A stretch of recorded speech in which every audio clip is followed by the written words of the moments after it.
ನಮಸ್ಕಾರ. Big boss ನ big update ಕೇಳಲಿಕ್ಕೂ ಕೂಡ ಹಾರ್ಟ್ಲಿ ವೆಲ್ಕಮ್. ನಾನು ಪಲ್ಲವಿ ಎನ್ ರಾಜ್. ಇಷ್ಟು ದಿನ ಎಲ್ಲರೂ ಕೂಡ ಬಿಗ್ ಬಾಸ್ ಅಂತ ಇದ್ವಿ. ಕೊನೆಗೂ ಕೂಡ ಬಿಗ್ ಬಾಸ್ ಮುಗ್ದೋಯ್ತು. ವಿನ್ನರ್ ಯಾರು ಅಂತ ಕೂಡ ಅನೌನ್ಸ್ ಆಗಿದೆ. ತ್ರಿವಿಕ್ರಮ್ ಅವರು ಫಸ್ಟ್ ರನ್ನರ್ ಅಪ್ ಆದ್ರೆ ಹನುಮಂತು ಅವರು ವಿನ್ನರ್ ಆಗಿದ್ದಾರೆ. ಎಲ್ಲರೂ ಕೂಡ ಕಾದು ಕುಳಿತಿದ್ದ ಗೆಲುವು ಅಂತಂದ್ರೆ ಹನುಮಂತ ಅವರು ಒಂದು ವಿನ್ ಆಗಬೇಕು ಅನ್ಕೊಂಡಿದ್ರು. ಸಾಕಷ್ಟು ರಿಯಾಲಿಟಿ ಶೋ ಹನುಮಂತು ಅವ್ರು ಮಾಡಿದ್ದಾರೆ. ಎಲ್ಲೂ ಕೂಡ ಅವರು ವಿನ್ನರ್ ಆಗಿಲ್ಲ. ಬಟ್ ಕಲರ್ಸ್ ಕನ್ನಡದಲ್ಲಿ ಈ ಬಿಗ್ ಬಾಸ್ನಲ್ಲಿ ಅವರು ಸ್ಪರ್ಧಿಸಿ ಅಷ್ಟು ಘಟಾನುಘಟಿಗಳ ವಿರುದ್ಧ ಗೆದ್ದು ಜಯಶಾಲಿಯಾಗಿದ್ದಾರೆ. ಇದು ಬರೀ ಹನುಮಂತ ಅವರಿಗಲ್ಲ, ಇಡೀ ಕರ್ನಾಟಕದಾದ್ಯಂತ ಖುಷಿಗೆ ಕಾರಣವಾಗಿದೆ. ಅದರಲ್ಲೂ ಉತ್ತರ ಕರ್ನಾಟಕದ ಮಂದಿ ಏನಿದ್ದಾರಲ್ವಾ, ಜವಾರಿ ಮಂದಿಗೆ, ಅವರಿಗೆ ಕೂಡ ಸಿಕ್ಕಾಪಟ್ಟೆ ಖುಷಿಯಾಗಿದೆ. ಎಲ್ಲರೂ ಕೂಡ ಎಕ್ಸ್ಪೆಕ್ಟ್ ಮಾಡ್ತಾ ಇದ್ದಿದ್ದು ಹನುಮಂತ ಅವರು ಗೆಲ್ಲಬೇಕು ಅಂತ. ಅದೇ ರೀತಿ ವೋಟಿಂಗ್ಸ್ಗಳ ಪ್ರಕಾರ ಹೋಗಿ ಹನುಮಂತ ಅವರು ಗೆದ್ದಿದ್ದಾರೆ. ಟಾಪ್ 6 ಅಲ್ಲಿ ನಮಗೆಲ್ಲರಿಗೂ ಗೊತ್ತೇ ಇರೋಂಗೆ ಭವ್ಯ ಅವರು ಎಲಿಮಿನೇಟ್ ಆಗ್ತಾರೆ, ನಂತರ ಮಂಜನಾ ಅವರು ಹೋಗ್ತಾರೆ, ನಂತರ ಮೋಕ್ಷಿತಾ ಅವರು ಹೋಗ್ತಾರೆ, ಆಮೇಲೆ ರಜತ್ ಅವರು, ಹಾಗೆ ತ್ರಿವಿಕ್ರಮ್ ಅವರು ಆದಮೇಲೆ ತ್ರಿವಿಕ್ರಮ್ ಅವರು ಮತ್ತು ಹನುಮಂತ ಅವರ ನಡುವೆ ಜಿದ್ದಿಗೆ ಬೀಳುತ್ತೆ. ನಂತರ ಸುದೀಪ್ ಸರ್ ಎತ್ತುವಂತಹ ಕೈ ಹನುಮಂತು ಅವ್ರದ್ದಾಗಿರುತ್ತೆ. ಇದು ಬಿಗ್ ಬಾಸ್ನಲ್ಲಿನ ಕೆಲವೊಂದಷ್ಟು ಸ್ಪರ್ಧಿಗಳಿಗೆ ಶಾಕಿಂಗ್ ಅನಿಸಿದ್ರು ಕೂಡ ಇದು ರಿಯಾಲಿಟಿನ ಬಿಗ್ ಬಾಸ್ ಅವರು ಎತ್ತಿ ತೋರಿಸಿದ್ದಾರೆ ಅಂತಾನೆ ಹೇಳ್ಬೋದು. ರಿಯಾಲಿಟಿನ ಎತ್ತಿ ಹಿಡಿದಿದ್ದಾರೆ. ಅದು ಎಲ್ರಿಗೂ ಕೂಡ ಖುಷಿಯಾಗಿದೆ. ಇಡೀ ಕರ್ನಾಟಕದಾದ್ಯಂತ 5 ಕೋಟಿಗೂ ಅಧಿಕ ವೋಟ್ ಪಡೆದಿದ್ದವರು ಯಾರಪ್ಪ ಅಂತಂದ್ರೆ ಹನುಮಂತು ಅವರು. ಸೊ ಅವರು ಕಲರ್ಸ್ ಕನ್ನಡ ಮುಖೇನ ವಿನ್ ಆಗಿರುವಂಥದ್ದು ಇಡೀ ಕರ್ನಾಟಕಕ್ಕೆ ಖುಷಿಯಾಗಿದೆ. ಪ್ರತಿಯೊಬ್ಬರು ಕೂಡ ತಮ್ಮ ಸ್ಟೋರಿನಲ್ಲಿ, ಸ್ಟೇಟಸ್ನಲ್ಲಿ ಹನುಮಂತು ಅವ್ರ ಫೋಟೋ ಹಾಕಿ ಇದು ನಿಜವಾದಂತಹ ಮುಗ್ಧತೆಯ ಗೆಲುವು, ಸತ್ಯದ ಗೆಲುವು ಅಂತೆಲ್ಲ ಹಾಕೊಂಡಿರೋದು ಬಹಳ ಖುಷಿಯಾಗುತ್ತೆ. ಎಲ್ಲರೂ ಕೂಡ ಕಾದು ಕುಳಿತಿದ್ದಂತಹ ಗೆಲುವು ಯಾರ್ದಪ್ಪ ಅಂತಂದ್ರೆ ಹನುಮಂತು ಅವ್ರದ್ದು ಗೆಲುವು. ಅದೇ ರೀತಿ ಇನ್ನೇನು ಟ್ರೋಫಿ ಕೈಗೆ ಎತ್ಕೊಳ್ಬೇಕು ಅನ್ನೋ ಅಷ್ಟಲ್ಲೇ ಕೂಡ ಹನುಮಂತು ಅವರಿಗೆ ಒಂದು ಶಾಕಿಂಗ್ ನ್ಯೂಸ್ ಕೂಡ ಇರುತ್ತೆ. ಏನಪ್ಪ ಅಂತಂದರೆ ಅವರ ಚಿಕ್ಕಪ್ಪ ನಿಧನರಾಗಿದ್ದಾರೆ ಅಂತ. ಒಂದು ಕಡೆ ಸಂಭ್ರಮ ಇದ್ದರೆ ಇನ್ನೊಂದು ಕಡೆ ಶೋಕ ಅಂತಲೇ ಹೇಳ್ಬೋದು. ಅದು ಕೂಡ ಬಹಳ ಬೇಜಾರಾಗಿದ್ದಾರೆ ಹನುಮಂತು ಅವರು. ಸೊ ಅವರ ಚಿಕ್ಕಪ್ಪ ದೇವಪ್ಪ ಅನ್ನೋರು ನಿನ್ನೆ ಕೊನೆಯುಸಿರೆಳೆದಿದ್ದಾರಂತೆ. ಇದು ಕೂಡ ನಿನ್ನೆ ಹನುಮಂತು ಅವ್ರಿಗೆ ಇನ್ನೇನು ವಿನ್ ಆಗಿ ಕೆಳಗಡೆ ಇಳಿಬೇಕು ಸ್ಟೇಜಿಗೆ, ಆ ಟೈಮಲ್ಲಿ ಅವರ ಮನೆಯವರು ಈ ಸುದ್ದಿಯನ್ನು ಹೇಳ್ತಾರೆ.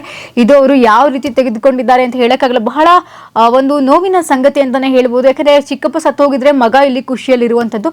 ಬಟ್ ಹನುಮಂತು ಅವರು ಅಲ್ಲಿ ಎಲ್ಲೂ ಕೂಡ ಸಂಭ್ರಮಾಚರಣೆ ಮಾಡುವಂತಹ ಕೆಲಸವನ್ನು ಮಾಡಲಿಲ್ಲ. ಯಾವುದೇ ಕಾರಲ್ಲೂ ಕೂಡ ಬಿಗ್ ಬಾಸ್ನಿಂದ ಆಚೆ ಯಾವುದೇ ಕಾರ್ನಲ್ಲೂ ಕೂಡ ಹನುಮಂತು ಅವ್ರನ್ನ ನಾವು ಎಲ್ಲೂ ಕೂಡ ನೋಡಲಿಲ್ಲ. ಅವ್ರನ್ನ ಒಂದು ದೊಡ್ಡ ವ್ಯಾನ್ನಲ್ಲಿ ಕರೆದುಕೊಂಡು ಹೋದ್ರು ಅಂತ ಕೆಲವೊಂದು ಕಡೆ ನ್ಯೂಸ್ ಆಗಿತ್ತು. ಬಟ್ ಹನುಮಂತು ಅವರು ಎಲ್ಲೂ ಕೂಡ ನಿನ್ನೆ ರಾತ್ರಿಯಿಂದ ಕಂಡಿರಲಿಲ್ಲ. ಇವತ್ತು ಮಧ್ಯಾಹ್ನದ ನಂತರ ಅವರು ಸುದ್ದಿಗೋಷ್ಠಿಯನ್ನು ನಡೆಸಿದ್ದಾರೆ. ಅಲ್ಲಿ ಒಂದಷ್ಟು ಮಾಹಿತಿಯನ್ನ ಕೂಡ ಹೇಳಿದ್ದಾರೆ. ಏನೇನಾಯಿತು ಬಿಗ್ ಬಾಸ್ ಮನೆಯಲ್ಲಿ ಆಗಿದ್ದಂತಹ ಕೆಲವೊಂದಷ್ಟು ವಿಚಾರವನ್ನು ಕೂಡ ಹಂಚಿಕೊಂಡಿದ್ದಾರೆ. ಈ ಒಂದು ವಿಚಾರ ತಿಳಿದು ಹನುಮಂತ ಅವರಿಗೆ ಶಾಕ್ ಆಗಿದೆ ಅಂತಾನೆ ಹೇಳ್ಬೋದು. ಹನುಮಂತ ಅವರು ಟ್ರೋಫಿಯನ್ನು ಇನ್ನೇನು ಇಸ್ಕೋಬೇಕು, ಆ ಸಂದರ್ಭದಲ್ಲಿ ಅವರಿಗೆ ಈ ರೀತಿ ಆಗಿರೋದು ಬಹಳ ಬೇಸರವಾಗಿದೆ.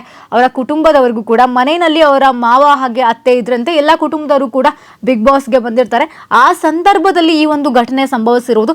ಎಲ್ಲರೂ ಕೂಡ ಕುಟುಂಬ ಸಮೇತ ಅಲ್ಲಿಗೆ ಹೋಗಿರ್ತಾರೆ. ಅವ್ರದ್ದು ಅಂತ್ಯಕ್ರಿಯೆ ಕೂಡ ಮುಗಿದಿದೆಯಂತೆ. ಈ ಒಂದಷ್ಟು ವಿಚಾರ ಹನುಮಂತ ಅವರ ಅಭಿಮಾನಿಗಳಿಗಾಗಿರಬಹುದು ಬಹಳ ಬೇಸರವಾದಂತಹ ವಿಚಾರ. ಇದನ್ನ ವೈಭವೀಕರಿಸಿ ಹೇಳುವಂಥದ್ದು ಏನೂ ಇಲ್ಲ. ಹನುಮಂತ ಅವರ ಮನೆಯಲ್ಲಿ ಒಂದು ಸೂತಕದ ಛಾಯೆ ಇದೆಯಂತೆ. ಆದ್ರಿಂದ ಅವರು ಏನು ಹೇಳಿದ್ದಾರೆ ಅಂದರೆ, ನಾವು ಯಾವುದೇ ರೀತಿಯ ಸಂಭ್ರಮವನ್ನು ಈ ಸಮಯದಲ್ಲಿ ನಾವು ಮಾಡ್ಲಿಕ್ಕೆ ಹೋಗಲ್ಲ. ಅಂದರೆ ಇದೊಂದು ಸೂತಕ ಅಂತ ಏನಿದೆಯಲ್ವಾ, ಒಂದು 7 ದಿನನೋ 9 ದಿನನೋ 11 ದಿನನೋ ಈ ಒಂದು ಸೂತಕನ ಕಳೆದೋದ್ಮೇಲೆ ನಾವು ಒಂದು ಸಂಭ್ರಮವನ್ನು ಮಾಡ್ತೀವಿ, ಅಲ್ಲಿವರೆಗೂ ಮಾಡಲ್ಲ, ನಮಗೆಲ್ಲ ತುಂಬ ಬೇಜಾರಾಗಿದೆ ಅಂತ ಹೇಳಿದ್ದಾರೆ. ನಂತರ ಇಡೀ ಕನ್ನಡಿಗರಿಗೆ, ಅವರ ಅಭಿಮಾನಿಗಳಿಗೆ, ಓಟ್ ಹಾಕ್ತಿರುವಂತಹ ಎಲ್ಲ ಬಂಧುಗಳಿಗೂ ಕೂಡ ಅವರಿಂದ ಒಂದು ಧನ್ಯವಾದಗಳನ್ನು ಕೂಡ ತಿಳಿಸಿದ್ದಾರೆ. ತುಂಬ ಖುಷಿಯಾಗಿದೆ ನೀವು ಈ ರೀತಿ ಓಟ್ ಹಾಕಿರೋದು, ಇದೊಂದು ನಾನು ಯಾವತ್ತೂ ಕೂಡ ಮರೀಲಿಕ್ಕೆ ಸಾಧ್ಯನೇ ಇಲ್ಲ ಅಂತ ಹೇಳಿದ್ದಾರೆ. ಅದೇ ರೀತಿ ನಾವು ನೋಡ್ತಾ ಹೋಗೋದಾದರೆ ಹನುಮಂತ ಅವರು ಬಂದಾಗಲಿಂದ ನಿನ್ನೆಯವರೆಗೂ ಕೂಡ ತುಂಬಾ ಚೆನ್ನಾಗಿ ಆಟವನ್ನು ಆಡಿದ್ದಾರೆ. ಅದೇ ರೀತಿ ಬಿಗ್ ಬಾಸ್ ಅನ್ನೋದು ಒಂದು ಲಾಜಿಕ್ ಗೇಮು. ಬರೀ ನಾನು ಟಾಸ್ಕ್ ಆಡ್ತೀನಿ ಅಂದರೆ ಅದು ನಡಿಲಿಕ್ಕೆ ಹೋಗಲ್ಲ. ಬಿಗ್ ಬಾಸ್ನಿಂದ ಆಚೆ ಬಂದ ತಕ್ಷಣ ಒಂದಷ್ಟು ಸ್ಪರ್ಧಿಗಳು ಒಂದಷ್ಟು ಸ್ಟೇಟ್ಮೆಂಟ್ಗಳನ್ನು ಕೊಟ್ಟಿದ್ದಾರೆ. ಅದನ್ನು ನಿಜವಾಗ್ಲೂ ಕೆಲವೊಂದಷ್ಟು ಊಹಿಸ್ಲಿಕ್ಕೂ ಕೂಡ ಸಾಧ್ಯ ಆಗೋದಿಲ್ಲ. ಅಲ್ಲಿ ಅವ್ರ ಜೊತೆಗೆ ಚೆನ್ನಾಗಿದ್ದು ಆಚೆ ಬಂದು ಆ ರೀತಿ ಒಂದಷ್ಟು ಮಾತಾಡೋದು ತಪ್ಪು ಅಂತಾನೆ ಹೇಳುತ್ತೆ. ಯಾಕಂದರೆ ಹನುಮಂತು ಎಲ್ಲೂ ಕೂಡ ಅವ್ರನ್ನವರು ಬಿಟ್ಕೊಟ್ಟಿಲ್ಲ. ಟಾಸ್ಕ್ ಅಂತ ಬಂದಾಗ ಟಾಸ್ಕನ್ನು ಕೂಡ ತುಂಬ ಚೆನ್ನಾಗಿ ಚಾಚು ತಪ್ಪದೆ ಆಡಿದ್ದಾರೆ. ಅದೇ ರೀತಿ ಎಲ್ಲಿ ಅವರ ಪ್ರಕಾರ ಸ್ಟ್ರಾಟಜಿ ಅನ್ನೋ ಪದದ ಅರ್ಥ ಅವರಿಗೆ ಗೊತ್ತಿರಲಿಕ್ಕಿಲ್ಲ ಬಹುಶಃ.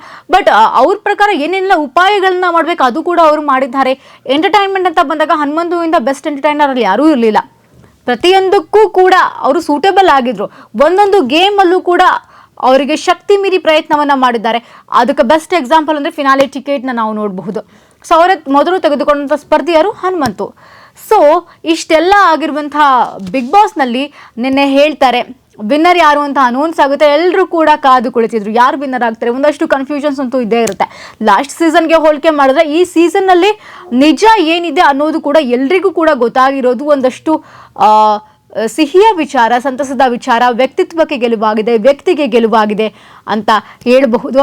ನಂತರ ಆ ಒಂದು ಸಂದರ್ಭದಲ್ಲಿ ಹನುಮಂತ ಅವರ ಕುಟುಂಬಕ್ಕೆ ಆಗಿರುವಂತಹ ನೋವನ್ನು ಭರಿಸುವ ಶಕ್ತಿ ಅವರಿಗೆ ದೇವರು ತುಂಬ್ರಿ ಅಂತ ಎಲ್ಲರೂ ಕೂಡ ಬೇಡಿಕೊಳ್ತಾ ಇದ್ದಾರೆ. ಯಾಕಂದರೆ ಇದೊಂದು ಸಂಭ್ರಮದಿಂದಿರುವಂತಹ ಕ್ಷಣದಲ್ಲಿ ಹನುಮಂತ ಅವರು ಅವ್ರ ಚಿಕ್ಕಪ್ಪನನ್ನು ಕಳ್ಕೊಂಡಿರೋದು ಬಹಳ ಎಲ್ರಿಗೂ ಕೂಡ ಬೇಸರವಾಗಿದೆ. ನಂತರ ಸೂತಕ ಎಲ್ಲ ಕಳೆದ ನಂತರ ಎಲ್ಲರೂ ಕೂಡ ಒಂದು ಸಂಭ್ರಮಾಚರಣೆ ಮಾಡೋಣ ಅಂತ ಹೇಳಿದ್ದಾರೆ.